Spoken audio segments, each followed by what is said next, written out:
day mga kaenggi, Kuya Mike. Alright.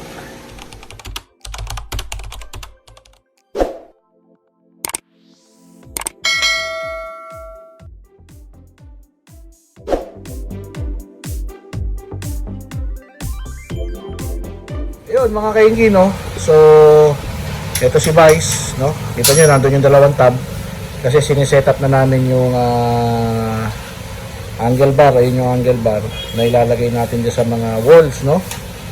Para malagyan natin ng second layer yung ating mga breeding tank, no? So, breeding tank, yung first floor, second floor, ito grow out tank na, no? Alright. So, tara, samahan nyo kami, no? So, nagsiset up na si Vice, no? Gagamit kami dito ng angle bar tapos expansion bolt, no? Yan. So, ayan yung ating mga tab, no?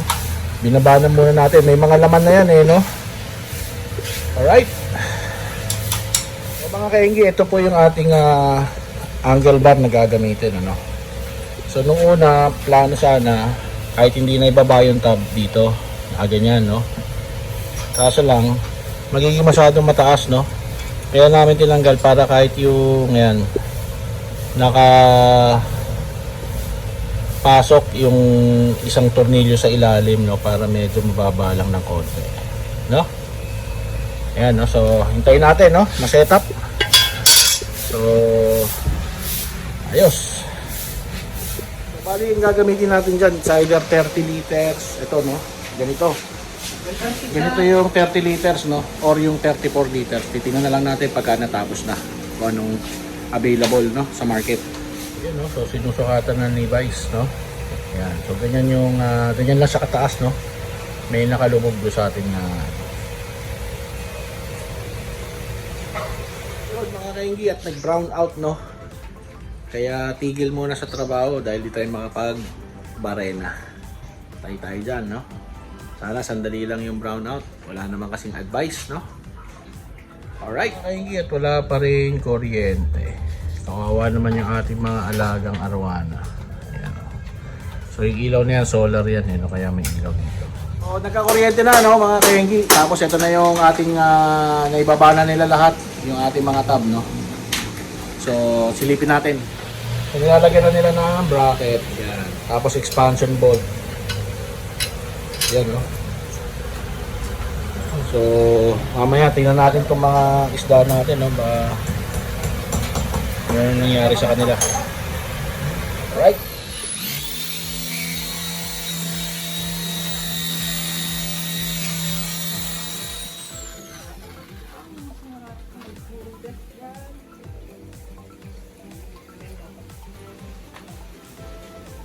Yun, no? So tapos na nila may lagay yung mga bracket, no? Ngayon lalagay lang yung dalawang kahoy na yan, no? Ito yung isa para magiging patungan ng ating second layer, no? Alright.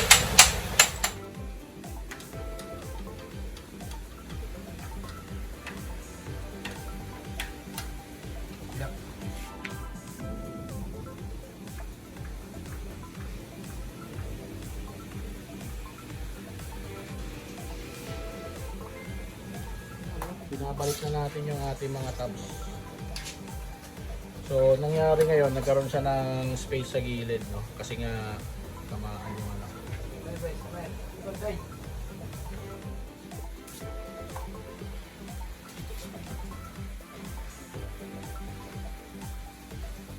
Yun mga kainggi, at natapos na rin, ano? So ayan siya, no? Alam na kung ano ilalagay dyan, no? So hindi naman pwedeng yan kasi masyadong yun, no, baka mabuwal, no? Pero testing pa rin natin yan, no? Kung black box pa rin tayo or mga 10 gallon tank or 5 gallon tank ang ilalagay natin dyan, no?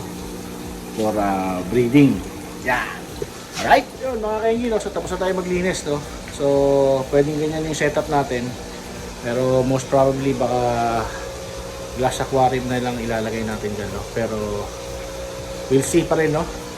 At least ready na yung ating bracket. Baka kasi palitan na lang natin yung ating bracket na to, no? Yung kahoy na mas medyo mahaba para pwede tayo mag-proceed pa rin sa black box, no? Alright? So, ayun mga kaingi, salamat at sinamahan nyo kami, no, doon sa pag buo nung second layer nung ating gapi setup, no? At kung may mali ako nagawa, please comment down below, no? Kung may suggestion kayo, comment down below lang po, no? Alright? Yun, no? So, kung hindi nyo pa pala napanood yung Special Task Force Aghon, no? Nagpunta si Kuya Mike kasama ang mga Eagles, no? Pumunta kami sa Mauban, Quezon, no? Panoorin nyo po yun, no? So, nagpunta tayo muna sa may malapit sa Camp Nakar, sa may Lucena ba yun? Nag-drop tayo doon ng 50 packs, tapos pumunta tayo sa Barangay San Miguel, Mauban, mga 300, kulang-kulang 300 packs, tapos yung huli sa may Mauban pa din, no? Nasa 250 plus packs yung ating dinrap doon at pinamigay sa ating mga kababayan na nasalanta, no? So si Kuya Mike po pala ay member ng Philippine Eagles, no? The Fraternal Order of Eagles, Philippine Eagles Incorporated, no? So kung gusto niyo rin mag-join, no? PM lang kayo, comment down below. Alright, tignan natin ulit yung ating setup bago tayo magpaalam, no? Tapos sa susunod na video, pagka na-setup na natin yan, yung second floor natin ay siguro isa-isay natin yung strain na inaalagaan ni Kuya Mike, no? Pero basically may idea na kayo sa iba dahil sinasama ko na siya sa vlog, no?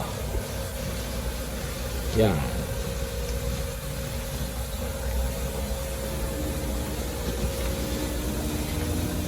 So, ayun, mga kaingi, no? Kung nagustuhan nyo itong video na to, please consider subscribing. Like and share na rin, no? Para mas dumami pa tayo dito sa ating community. Alright? Mga kaingi, alam na this! Bye-bye! Alright!